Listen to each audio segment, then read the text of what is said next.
So I'm going to recap last week spiritually what's going on.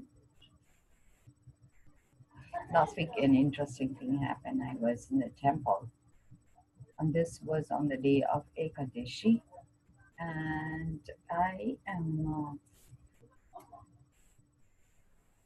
I think it was because of Ekadashi, and nowadays like I tried to go to see my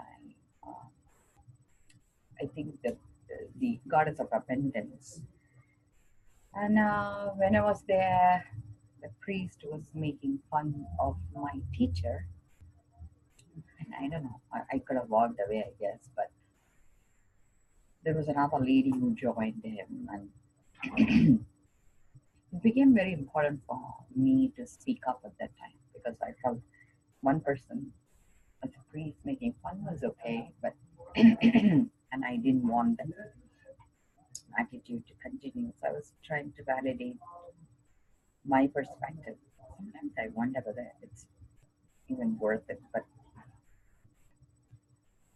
so I was telling her like how it is very important for me to understand the higher perceptions from the Vedic tradition. So that's why I like this teacher. And somehow the conversation gets spiraled into another direction. What do you do? You must have lots of time because you must have nothing, like kind of that's the sense of what the conversation is about. Like you must be having children and have time to do what you need to do. That's why you must be getting involved with this. And I'm saying, on the contrary, I do have a very busy schedule. And then she said, the next conversation was, are you successful in what you do? I'm like thinking, what? So I even told her, does it even matter to you whether I'm successful or not with my work? Sometimes. But one thing I learned from my teacher is not to ever walk away from a situation powerless, you know. So I decided I'm going to give back exactly what she's asking. I said, you know what? I am in the addiction medicine field not to make sure I'm successful, but to create a space, which my teacher calls it Vatavarana, which is like, you know, to create a space so people can come and spill their guts out, not to be judged, and to hold that space of pure love, an intention of love. But anyway, it didn't get me anywhere in that conversation. But then again, she went back to another conversation. I said, you know what? I have said whatever I needed to say, and I said, I'm going to end the conversation, and I walked.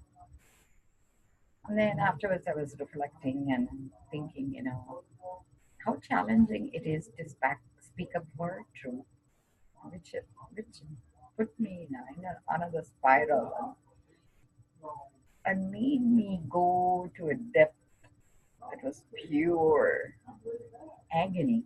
It was agonizing for me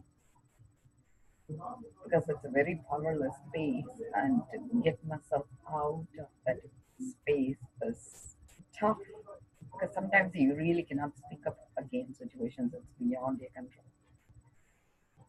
And I also didn't know what is right and wrong at that point. But anyway, so I'm going through a phase where I haven't understood yet, like, with clarity, what is the right thing to do. But I'm learning. Today I was watching Swarupa Priyananda. She was saying about holding that inner silence longer and longer, and the state of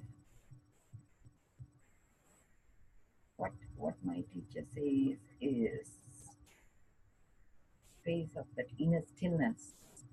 So I think that's what I need to work on. So right, this happened on the night when they actually were putting it, they call it Ekanta Seva, when Vishnu was going to sleep.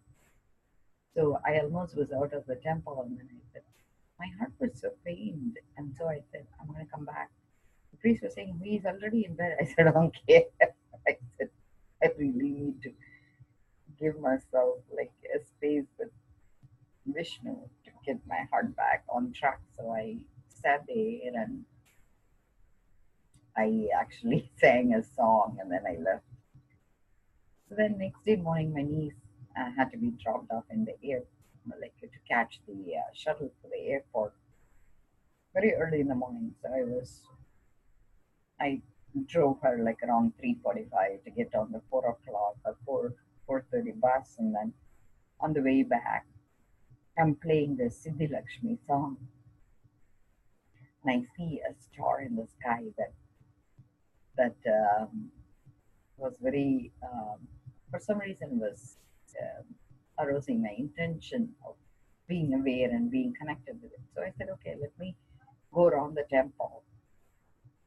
So I went around the temple on the exact space where I connect with that song in a certain manner, so I could get like my agenda, my spiritual perspective was playing at that point, and I was watching the star, and I could see the temple entrance.